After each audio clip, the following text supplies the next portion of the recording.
hearing all of these things, and clearly even in media, you have admitted, Secretary Rojas, that you did not get previous information regarding this. You are still the head of the PNP as the DILG chief. Knowing what you know now, sir, ano po ang pwede ninyong maipayo na dapat mga reforma sa PNP? O kayo po, kung pwede po ninyong ipamahagi sa amin ngayon, ano po ang pwede ninyong sabihin sa Pangulong mga rekomendasyon? Kasi po ganito lang kasimple yon. Si General Purisima ay natanggal bilang Chief PNP, pero nananatili pa po sa PNP bilang pulis. Hindi naman po siya pinaalis dyan. Si Chief Superintendent na Peñas, hindi rin po sumunod sa chain of command kung natanggal na po bilang SAF head. Pero siya pa rin po ay nananatili sa pulis. Hindi naman ako naniniwala sa aking pananaw, no, personal na pananaw, na dapat akuin niya lahat ito. Pero sa tingin ko po, dapat may rekomendasyon ang DILG dahil kayo po ang namumuno. Ano pong rekomendasyon ninyo para dito sa dalawang ito? Maraming salamat po. Malinaw sa akin, Madam Chair, na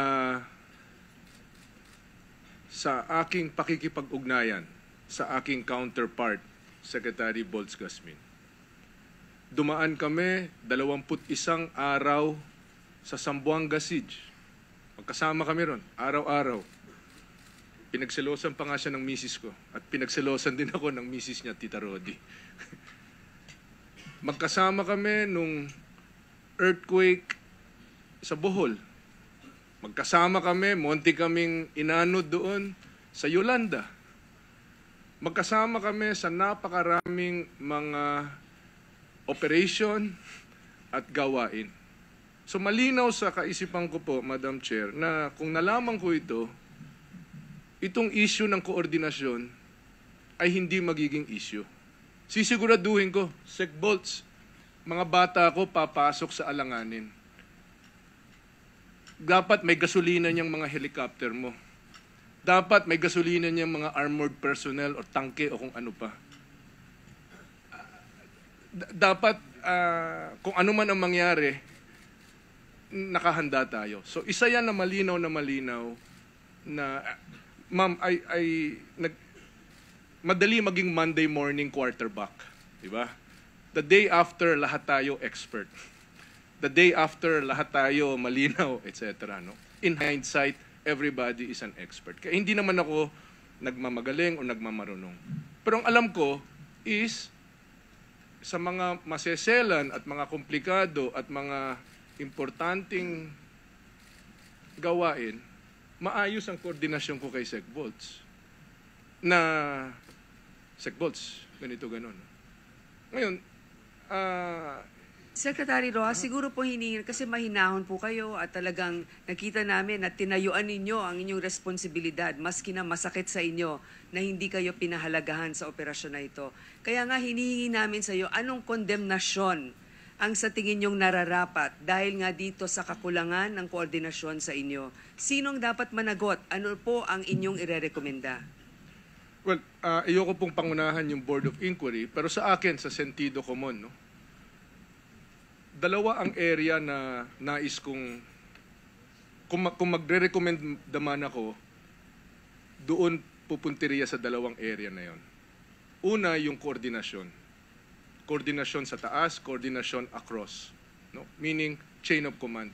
Anong magagawa ng PNP organization? 150,000 ang PNP. Kung hindi alam ng namumuno ng PNP, nung araw na yon na may operasyon na ganito kalaki. Una yon. Koordinasyon crosswise, ang PNP po, SAF ito, very trained ito, wala ho kaming helicopter, wala ho kaming air asset, wala ho kaming armor, wala ho kaming artillery, wala ho kaming mortar. No? So, ang tagumpay ng isang maselan at komplikado at peligrosong operation na ito ay nakasalalay din sa availability nitong mga other resources na ito na hindi namin hawak. So, definitely, coordination crosswise. No? Yung pangalawang area, is yung responsibilities. Si General Napeñas ang siyang officer na siyang namumuno ng SAF. Nagre-report siya nung incumbency ni Director General Purisima nung siya yung Chief PNP. Maaari, nung mga panahon na yon, bilang Chief PNP, may kumpiyansa si Director General Purisima na mapapakilos niya yung buong puwersa ng PNP dahil siya ngayon Chief PNP nung mga panahon na yon, bago siya nasuspinde.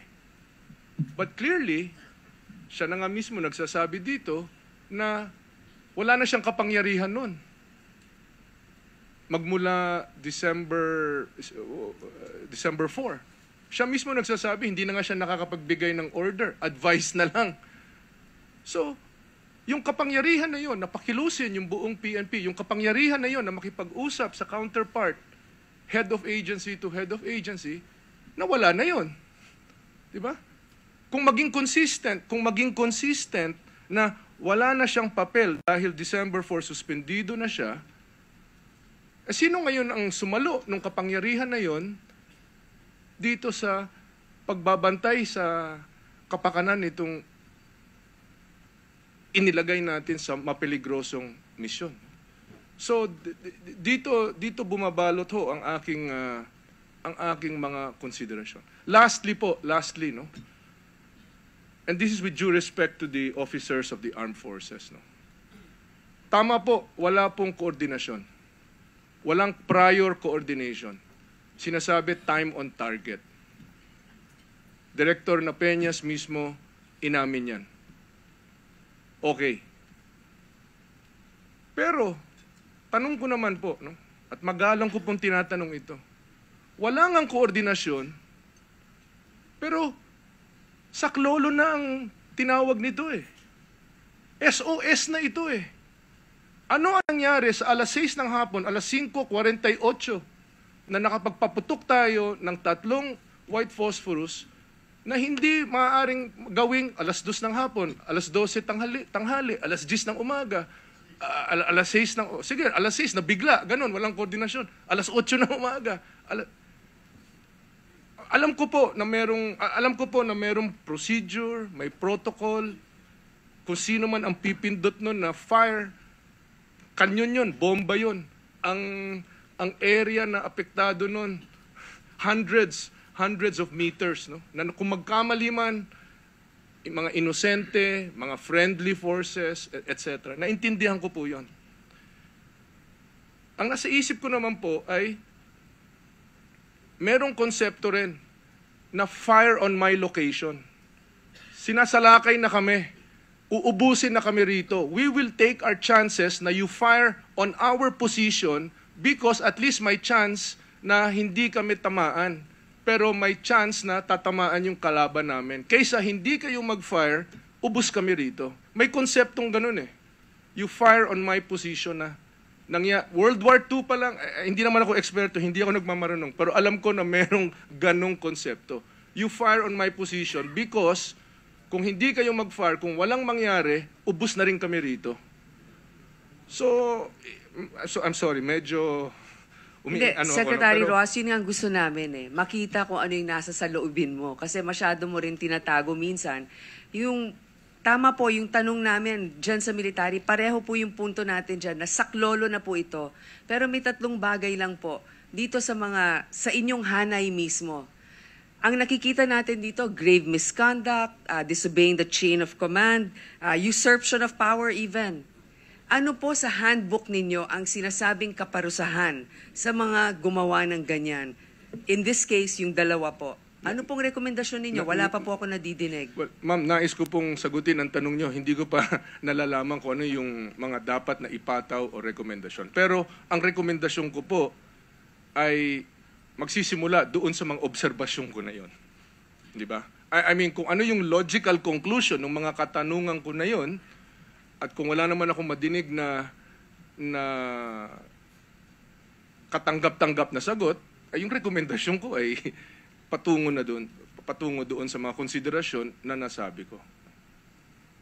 Ano po yung konsiderasyon na yun? Just to summarize, na yung koordinasyon pataas at crosswise, both sa PNP and sa AFP, National Defense. Pangalawa, kung meron man operation na pinamumunuan ng Chief PNP, nung hindi na Chief PNP, si Director General Purisima, sino ngayon ang sumalo nun? Nagkaroon ng gap. Sino ngayon ang makakapagpakilos?